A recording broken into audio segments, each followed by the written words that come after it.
There we go. The promise in verses 8 through 11. We'll start there. Where am I? Verse 8. Then God said to Noah and to his sons with him, Behold, I establish my covenant with you and your offspring after you, and with every living creature that is with you, the birds, the livestock, and every beast of the earth with you, as many as came out of the ark. It is for every beast of the earth I establish my covenant with you, that never again shall all flesh be cut off by the waters of the flood, and never again shall there be a flood to destroy the earth. I'll just briefly deal with this. One is the promise is that even though man's will and thoughts and intentions are evil continually, and we saw that chapter 8, as we saw in chapter 6, God is covenanting with humanity not to destroy the earth by water. You could read 2 Peter, and one interpretation of the end of 2 Peter is God will do the same thing except through fire. Not everyone interprets that passage that way, but that's a pretty traditional interpretation of what Peter says. But here, the issue is water. Let me touch briefly on this covenant. There's different types of covenants in the Bible. Some are between man and man. So Boaz makes a covenant with the kinsman redeemer. It's a man to man. But this one is between God and man. And one of the things about covenant is the person who's sort of the head, if you will, has to initiate the covenant. With his position, he initiates it. And there are conditional covenants. So I'll keep my end of the bargain if you keep your end of the bargain, sort of thing. There are unconditional covenants. And that's what we have here. God makes a covenant with Noah. Noah doesn't respond with anything in kind, does he? He's like, wow, God, you're not going to destroy us with water? I tell you what I'll give you is, I don't know, a gift card to Cracker Barrel. He doesn't do that at all. This is a one-direction, unconditional covenant God makes. He recognizes the story of mankind will be cyclical in that you're going to have constant examples of fall. A new generation will come, it's going to be worse than the one before it. And that's been the history of humanity ever since. And God, in his grace, it's unconditional, will not destroy the earth by water. This is the second covenant in the Bible thus far. But it's the first time the word covenant shows up, I believe. Well, Noah's story. It showed up earlier, but with the Noah story, and this is the actual covenant.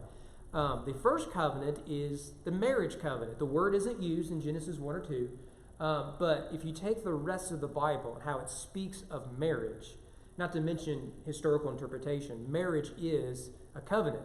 So that's probably not surprising to any of us. In the debates over marriage over the last 10 or 20 years, what we've used language of marriage is a covenant between a man and a woman without even thinking about the historical and biblical reasons why we say that. But this is really the first time that the word shows up. In fact, between verse 7 and 19, this word covenant is used 7 times. So obviously, the blessing that comes from covenant with God and unconditional covenant with God is a significant emphasis of this chapter. So we get the promise, he's not going to destroy the earth. Now, there's been a few years when we thought, my first year here was the big flood. It's the biggest one, I guess, since 97. I remember it quite well when the National Guard, you could not get out of Owen County, right? And not that we were complaining. The last thing we want to do is go to Frankfort. There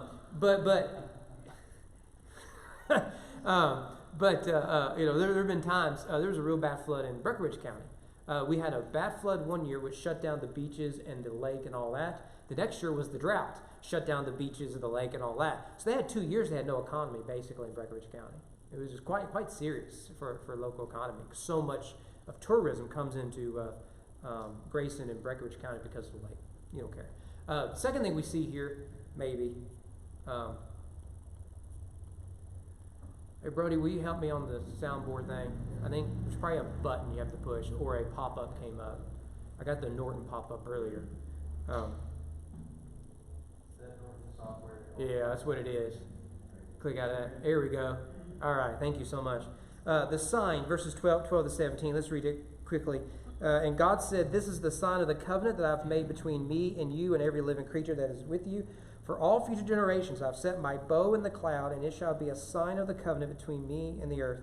When I bring clouds over the earth, on the bow is seen in the clouds, I remember my covenant that is between me and you and every living creature of all flesh. The water shall never again become a flood to destroy the earth. When the bow is in the clouds, I will see it and remember the everlasting covenant between God and every living creature of all flesh that is on the earth. And God said to Noah, this is the sign of the covenant that I have established between me and all flesh that is on the earth. You saw the word covenant a lot, but didn't that whole passage just sound like, get with it, God, right? We heard you the first time, right? There's going to be a bow in the sky. Every time you see a bow in the sky, rainbow, you need to know God made a covenant. The end. I just summarized all those verses in 2 sentences.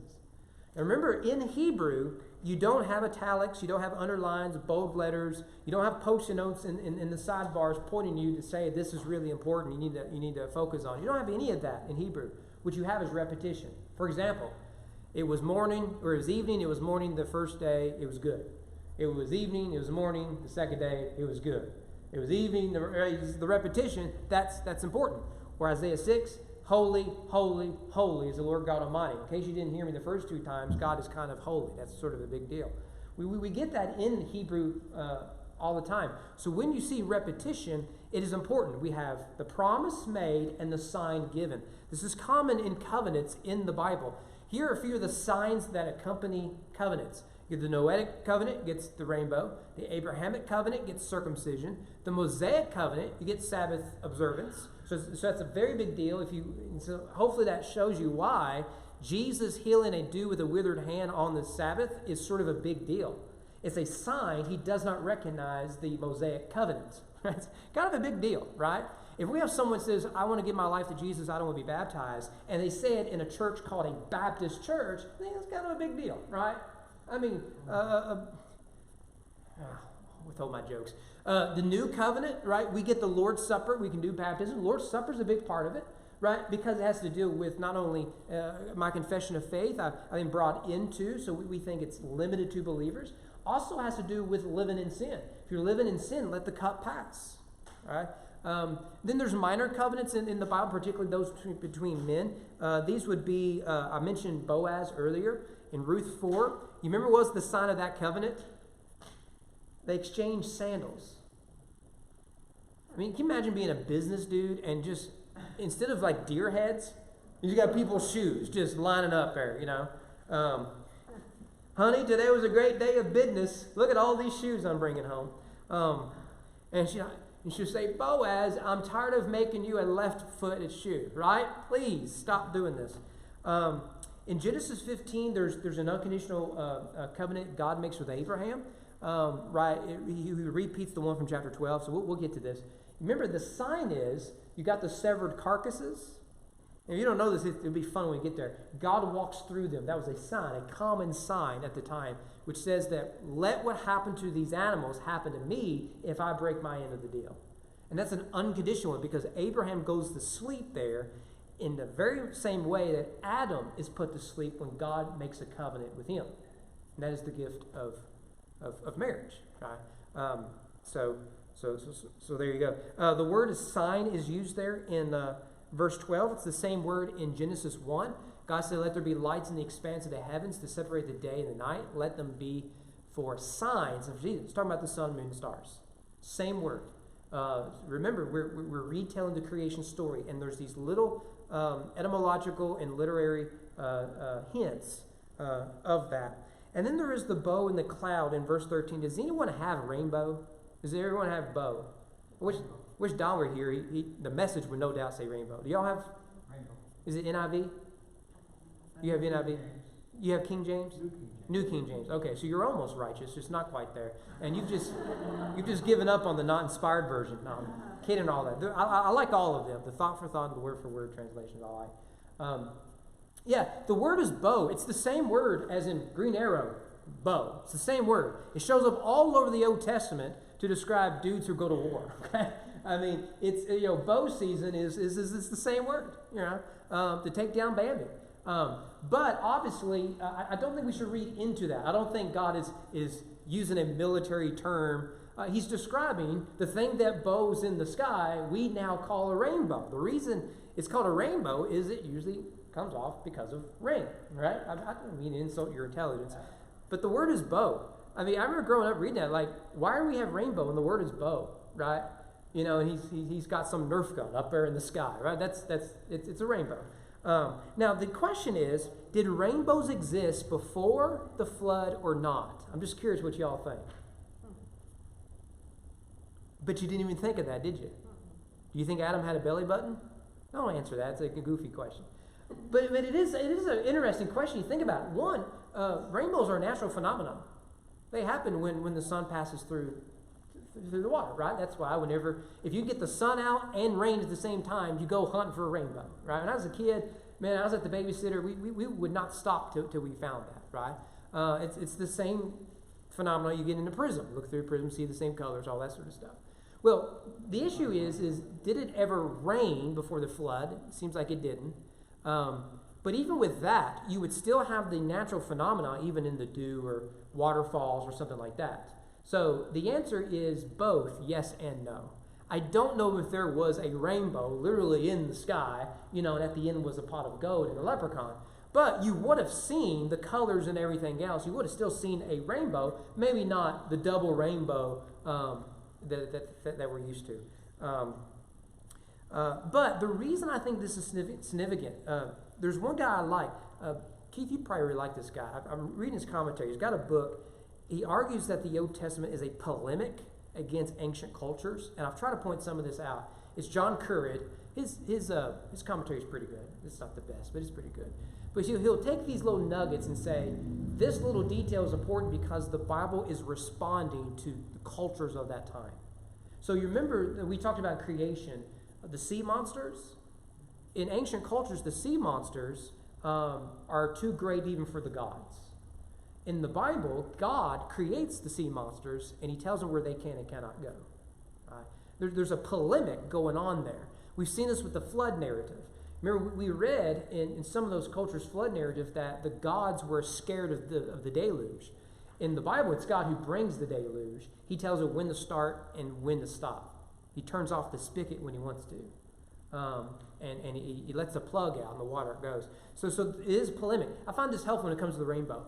It should also be observed that the term bow is normally used of a weapon that was common in the ancient Near East. It is often employed in pagan mythology to portray gods taking up the bow to engage in battle against the other gods or humans. In the Mesopotamian creation legend, after Marduk destroys Tiamat and the gods of chaos by using a bow, the gods hang his bow in the sky, and it becomes a constellation. A parallel may be found at work here. In the story of Noah, God hangs his bow in the sky, perhaps to signify the end of hostility and the beginning of peace. I don't know if that's right or not, but it's fascinating. You see the influence that ancient Near Eastern cultures have on the Bible, but you see that what the Bible is not doing is stealing stories. It is telling, I believe, a historical story, but showing that they're getting God wrong. That your God is puny. Here's what actually happened. This is the God you ought to be worshiping. Well, shouldn't surprise us. Moses grew up in Egypt. And we see that polemic. His polemic book is really emphasizes the story of Moses, but it's not limited there. He has a whole section on the flood, which is quite fascinating. So I think this is interesting. Well, the last part where I want to spend most of our time is the fall. And this is the story where Noah does that. We're probably going to have to avoid a lot of the things I'd like to say just because we're in polite company, right? I mean, this is not a pretty picture in general. And there's some interpretive challenges that if we wanted to be more crass, it's easy to get there. I don't know if crass is the right word, but forgive me. Okay, verse 18, we'll go to the end of the chapter. The sons of Noah who went forth from the ark were Shem, Ham, and Japheth. Ham was the father of Canaan. These three were the sons of Noah, and from these the people of the whole earth were dispersed. That's going to be explored in chapters 10 and 11. Verse 20, Noah began to be a man of the soil, and he planted a vineyard. He drank of the wine, became drunk, and lay uncovered in his tent. Ham, the father of Canaan, saw the nakedness of his father and told his two brothers outside. And Shem and Japheth took a garment, laid it on both their shoulders, and walked backwards and covered the nakedness of their father. Their faces were turned backward, and they did not see their father's nakedness. When Noah awoke from his wine and knew what his youngest son had done to him, he said, Cursed be Canaan, a servant of servants shall be to his brothers. He also said, Blessed be the Lord, the God of Shem, let Canaan be a servant. May God enlarge Japheth and let him dwell in the tents of Shem, and let Canaan be a servant. Out of the flood, Noah lived 350 years. All the days of Noah were 950 years, and he died. Okay. So what do we do with this? Well, this is, of course, a fall narrative. And we need to, particularly in verse 18 and 19, we need to return to the big narrative of the Bible. It's a major narrative in Genesis. It's the big narrative of the Bible. And I've always called it the battle of the seeds. So from the fall, right, you have the curse or the prophecy in Genesis 3:15 that the seed of the woman will crush the head of the seed of the serpent. But the seed of the serpent will bruise the heel of the seed of the woman, right? And that's what we've been looking for. You remember when Eve gave birth to Cain, remember she said, I've begotten, behold, a man, right? No mother talks like that. But what she is saying is, the one who will crush the head of the serpent and get us back into Eden, I gave birth to. She found salvation in her child. But what became of Cain? He proved himself to be a seed of the serpent. This is a spiritual reality, not just a physical reality. And so the seed of the woman is Abel. The righteous seed is Abel, who gets killed. That's the bruising of the heel. So Seth means replacement. And so he replaces the righteous seed. And so we have this battle. Remember the two genealogies. Cain's seed goes bad. Remember the story of Lamech. The Seth seed is largely good. Enoch doesn't die. Methuselah almost doesn't die. I mean, after 1,000 years, you're thinking, I'm good to go with this bad boy, right? And that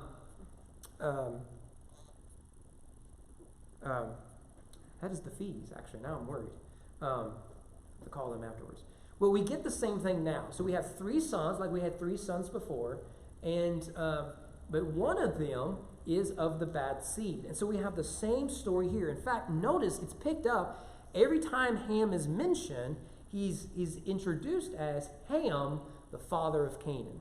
That's offspring language. We're not given the offspring of Japheth and Shem, only of Ham, because this is offspring language, seed language, which takes us all the way back to the fall in the Garden of Eden.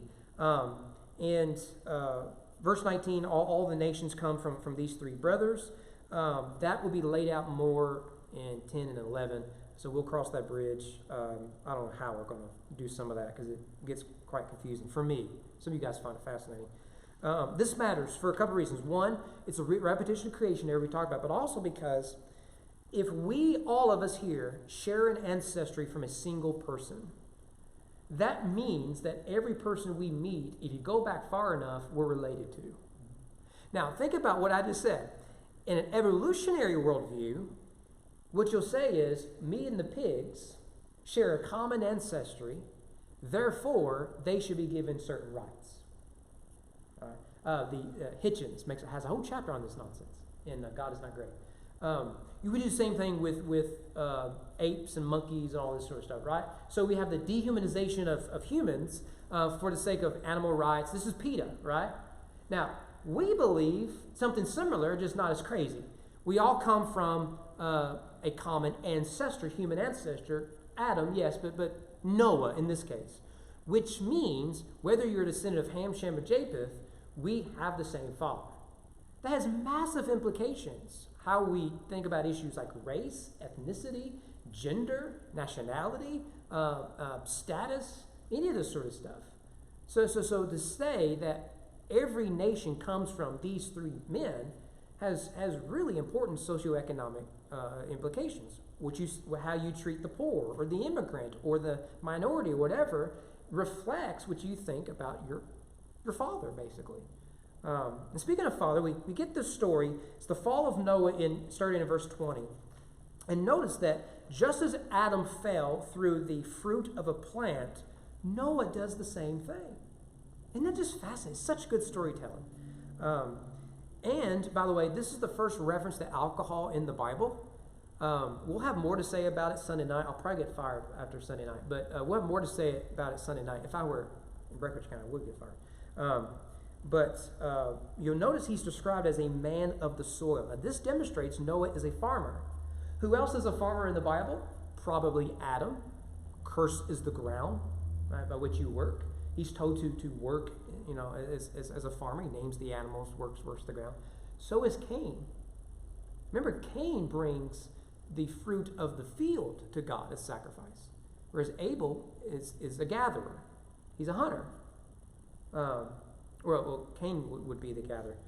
Abel would be the hunter. So he is, however, the first person described in the Bible to raise a vineyard, probably not the literal first person. In the ancient Near Eastern culture, many of their religions believed that wine was an invention of the gods, but the Bible says otherwise.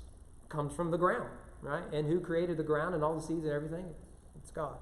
And this reminds us of how cursed the ground is. From the ground comes the trees by which Adam and Eve would eat. From the ground comes the vineyard by which will destroy Noah. So what should be a good thing, the vineyard, it's a good thing. I like grapes as much as the next guy, ends up being a cursed thing. So we go from blessing, this is the unconditional promise God makes to man, to now cursing as a result of mankind's wickedness. Verse 21, we see Noah is passed out from stupor and is uncovered. Those two ideas are found together, usually in a curse sort of motif. I'll give them to you. Woe to him who makes his neighbors drink. You pour out your wrath and make them drunk in order to gaze at their nakedness. Same thing in Lamentations 4. Rejoice and be glad, O daughter of Edom, you who dwell in the land of Uz, but to you also the cup shall pass. You shall become drunk and strip yourself bare. Notice, by the way, the cup, it's a cup of judgment. It's a verse you would use in the New Testament. Let this cup pass from me. It has an Old Testament context to it. But you see these two ideas are and for obvious reasons, right? We live in the real world. These two are often connected. That he loses his ability to function because he has drank too much. Now, notice, in one sense, this is the opposite of the garden narrative. In the garden, Adam and Eve were naked, yet sober and without shame. In this garden, Noah finds himself naked and shamefully exposed. It's amazing, isn't it? However, we could equally say it's the same story. Adam and Eve were unaware of their nakedness, and its discovery requires covering up. Noah is unaware of his nakedness, and its discovery requires covering up. It's the same story. It's opposite in one sense. It's the same story in another sense. Isn't that incredible? I mean, we grew up with thinking there's that odd story about Noah we just skip in Sunday school. But then when you really read it, it has huge implications, and it just reflects that maybe whoever wrote the Bible, God, knew what he was doing. It's incredible storytelling. And one of the main points we should grab from this is that even after the flood, after Noah saw everything God did, he is a man like everyone else who was just destroyed. Even the best of us are broken and fallen. That should encourage you. It should also scare you to death, right? So whenever you woke leftists in the back, judge previous generations because, you're standing on their shoulders. Yes, even those really bad guys. You're standing on their shoulders so you can see more clearly. You need to know that you are just as broken and fallen as them, and future generations will stand in judgment over you. That's the problem with chronological snobbery. But in verse 22 and 23, we get Ham's sin. So Ham, the father of Canaan, there's that seed language, saw the nakedness of his father and told his two brothers outside. And Shem and Japheth took a garment, laid it on both their shoulders, walked backward, and covered the nakedness of their father. So what do we do with this? There's some debate regarding what did Ham actually do. You'll notice there's not a whole lot of detail. And whenever in the Bible you don't find clear detail, there is plenty of speculation. And that is the fun part, isn't it? And you just make things up, right? In fact, I've read to you like the book of Jubilees or 1st or 2nd Enoch and all that. That's basically what they are. So where did Cain's wife come from? Have I got a story to tell you, right? And we've looked at some of this stuff. Here's another one. What exactly did Ham do? I want to give you some of the options here. Some of them I've got in my notes, but I don't know if we could go into detail that maybe privately we could go into. One is Ham privately witnesses his father's shame. Right? Oh, this is the order of things. He privately witnesses. That's what the whole book, chapter of Leviticus 18 is about. Second thing, Ham reports it to his two brothers. Thirdly, Shem and Japheth discreetly cover their father's shame. I'm going to show you this. Notice this is chiastic in that you have phrase A followed by phrase B. In the next verse, It's flipped. Phrase B followed by phrase A. So notice Ham, Saul, by the way, we'll come to this. It sounds like Genesis 3, doesn't it? Didn't Eve see that the fruit was good? So Ham sees, and then what does he see? He sees nakedness of his father. In verse 23, the nakedness of their father they did not see. It's chiastic. It's flipped. One is righteous, the other is unrighteous. The fourth part of the story, Noah recovers from stupor and curses Ham. Right. So that's the story. What do we do with this? A couple of things. One is to say that Ham, and I'm quoting Currid, who I quoted earlier, Ham is guilty of an uncouth demeanor and the lack of respect towards his father. Okay? So the idea here is go back to the ancient Near Eastern culture where being uncovered was a very serious issue.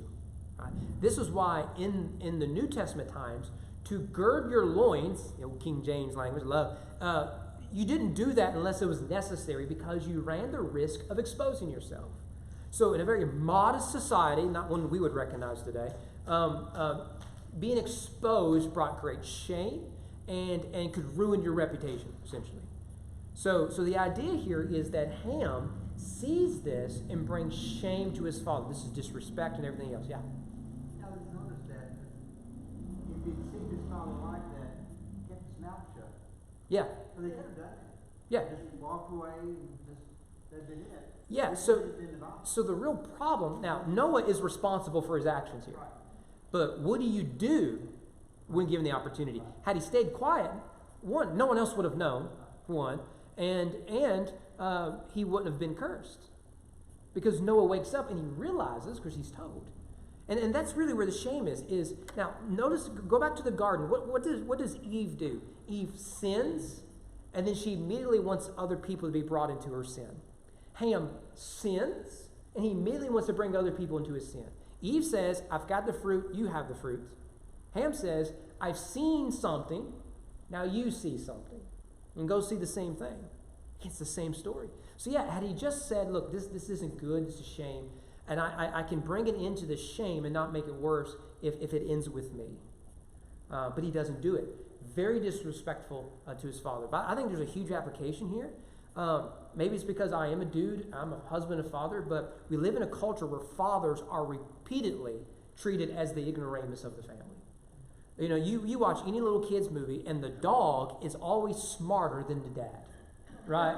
The little boy and girl are out there, catching the bad guy, they're Smurfs or something, and they got a dog, and Beethoven is the smartest dog around. Maybe it's Air Bud or something. And man, they solve all the world's problems, and there's dad who's an ignoramus.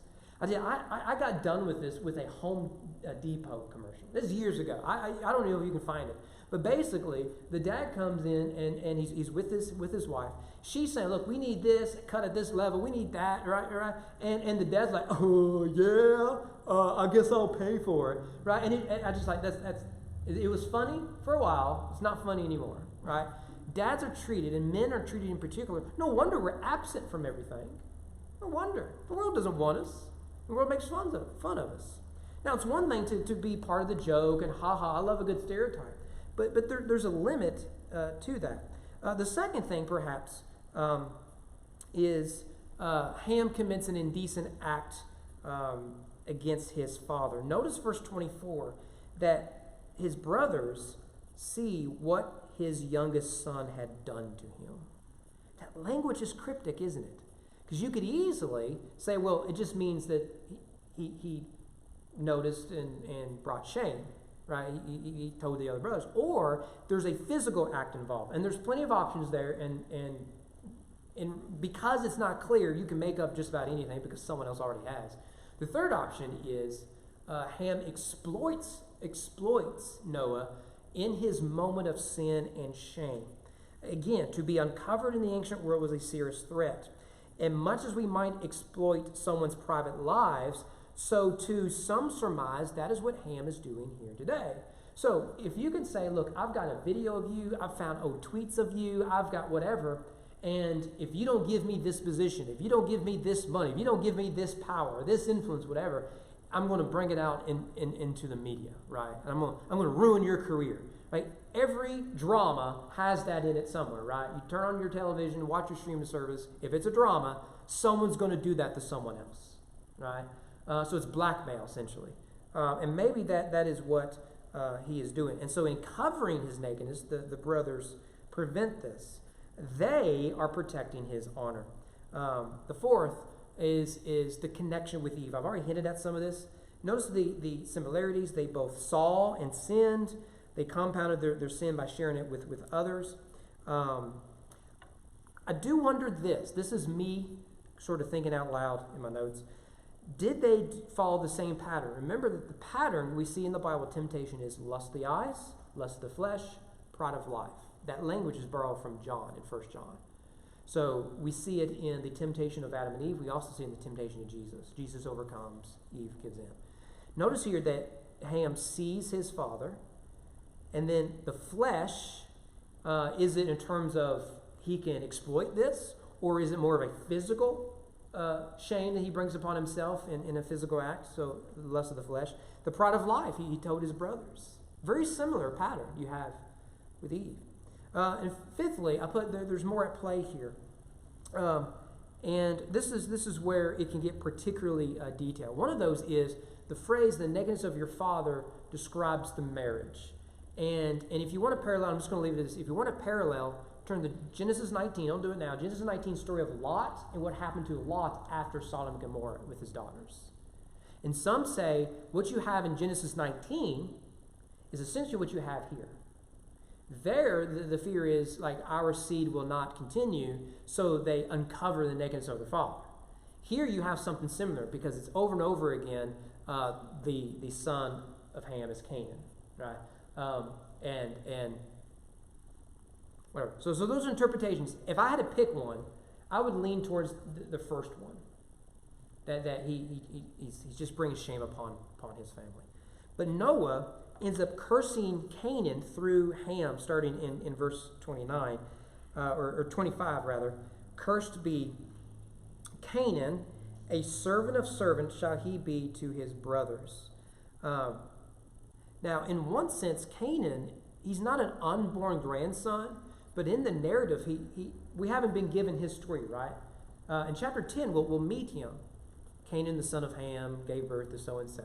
But the only thing we know about Canaan is who his father is, which is just really striking to me.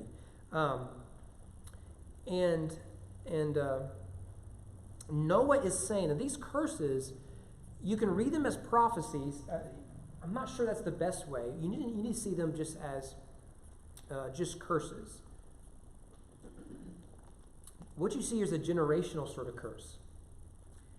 What you've done to me is the sort of shame your son is going to bring to you. Now that makes sense just in a practical matter. You can see, not always, but often you can see where there is brokenness in the home, your hope is the next generation says, you know what, I grew up in a broken home, my children are going to grow up in a broken home. Sometimes that happens. Maybe you're a byproduct of that. Praise the Lord. But often it's not what happens, is it? The sins of the father and mother becomes the sins of the children. And the same thing that got them in that boat when they were kids, their parents, is the same thing as getting them in that boat as adults. And Noah is almost hinting at this, isn't he? Cursed is Canaan. As you brought shame to me, so he will bring shame to you. Now, some have suggested what Moses is doing here, and I do believe Moses wrote, I believe there's a big M Moses and a little M Moses. I can defend that another time. So remember that when Moses writes this, the Israelites are getting ready to enter the promised land. Now, who occupies the promised land? Canaan. Yeah, the Canaanites. Guess who their ancestor is? Canaan, right? It's the same name, right? You know, if you're American, you're probably somewhere from North or South America, right? I mean, this is easy Bible beat here. And so Moses is about to lead the people of Israel into the promised land, dominated by the Canaanites, and they got to wipe out the Canaanites. And he gets the story about, hey, by the way, the Canaanites are cursed, and the day is coming when they will be judged. And so you can almost see that there's a hint of retribution here, yes. There's also a hint that this curse is still in play, right? Because we're the descendants of Shem. And guess what Shem gets? Shem gets the best of the blessings. Canaan gets the curse, but Shem gets the best. Because Ham, or Canaan, will be a servant of servants to Shem. And they're about to go into the land of Canaan. The land of Ham, right? Right? And so you can see, you can almost call it a political motive here. You see this? Hey! You do get this other places in the Bible. Judges is like one of the goriest books, so middle school boys love it. I was that middle school boy. And I thought Devin did a really good job a few weeks ago walking us through it.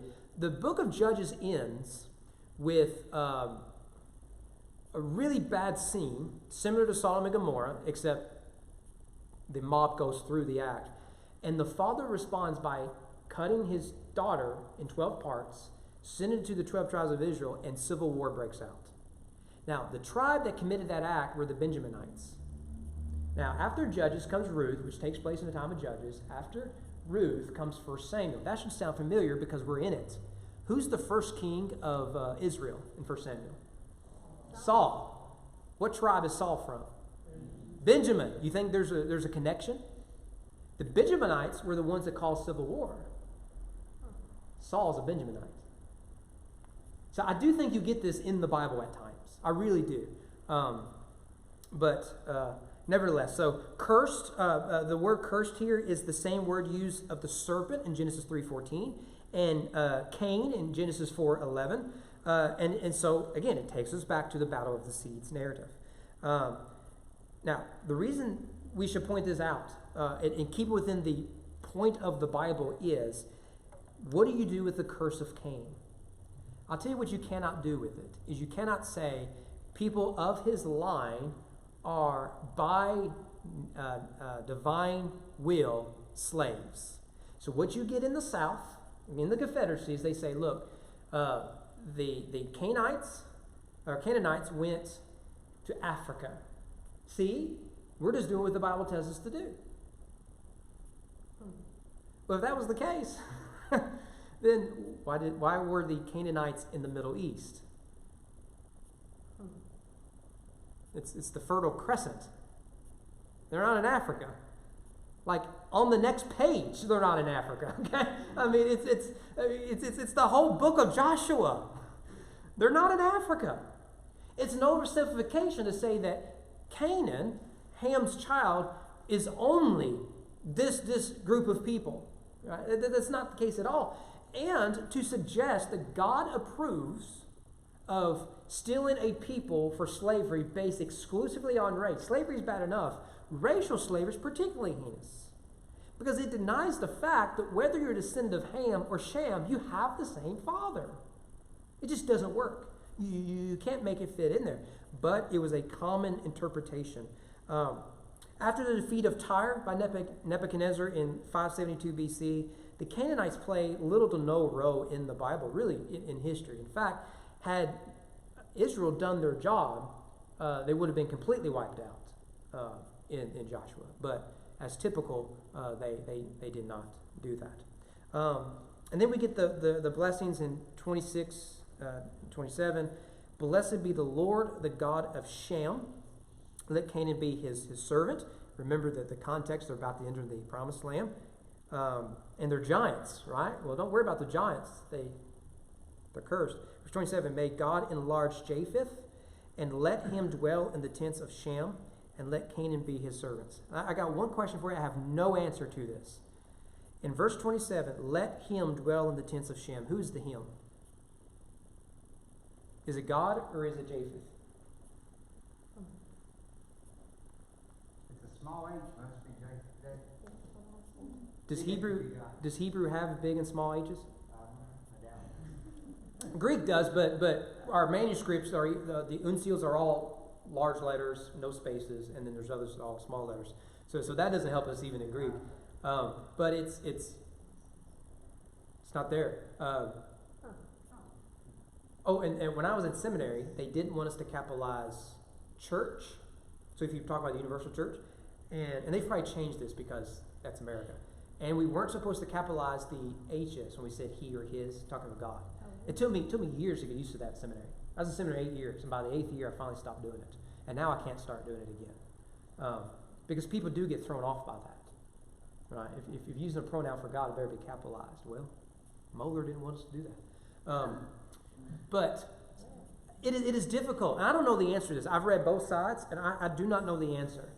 It is, in one sense, if it's God, the descendants of Shem, the Israelites, you have God among his people. That makes sense. But the immediate antecedent is Japheth. So what does that even mean? Japheth is going to be in Shem's tent. I have no idea what that means. The only tent we have in the story is with Noah. So we have something shameful going on in that tent. We have something blessed going on in this tent. But I don't know what that means.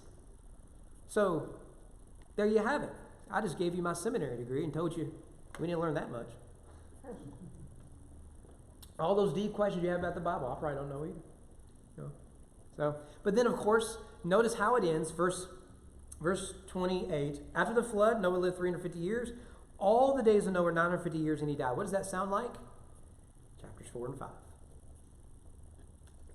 He lived and had some kids, and he died. We're back at the fall. In the fall, you have blessings and curse. And then what do you get? He lived and he died. But he had 3 sons before he died. And of those 3 sons, one of them was cursed. Isn't that fantastic? If that don't excite you, I don't know. The Presbyterians would take you at this point. I don't know. Or the Methodists, they get the Cracker Barrel earlier. Any questions I can dodge? Since we got out late. What's that? It just says, may Japheth live in the tents of Shem. So the NIV, so they go ahead and interpret it. Mm-hmm. Yeah. So I'm not against that interpretation, but you see that they enforce an interpretation that may not be there. It's probably the right one. I just don't know what it means. Right. Maybe when I meet Japheth, I'll ask him. Yeah, Mark, I'm a little nervous here. Well, maybe it just means they'll always be friends and get along. Yeah. So, Except for that Canaan. yeah. What we did, Dad? Ham finally goes off to college, and Shem and Jerry's like, finally. Right? I can get his rune back. All right, well, good stuff. So next week, we'll look at another genealogy. I'm thinking after we finish chapter 11 as a natural break in Genesis, we may take a little break from Genesis. We'll see. If there's something particular you're interested in, I'd like for us to do a topic, because Sunday morning we're doing the Old Testament, Sunday night we're doing the Old Testament, Wednesday nights we're doing the Old Testament, and Monday, Tuesday, Wednesday, Thursday, and Friday we're in the New Testament. And I love exegesis, love it, but I'd like to maybe do a topic. I'm thinking about doing the 12 disciples. That's been in my back pocket for 5 years. But if there's something else you're interested in, we'll do it. Like how to survive an international pandemic. Well, the governor doesn't know how to do that. But, so there is something that piques your interest, let me know. All right. If nothing else, how about we stand, be dismissed, since we got out a little late Sunday night.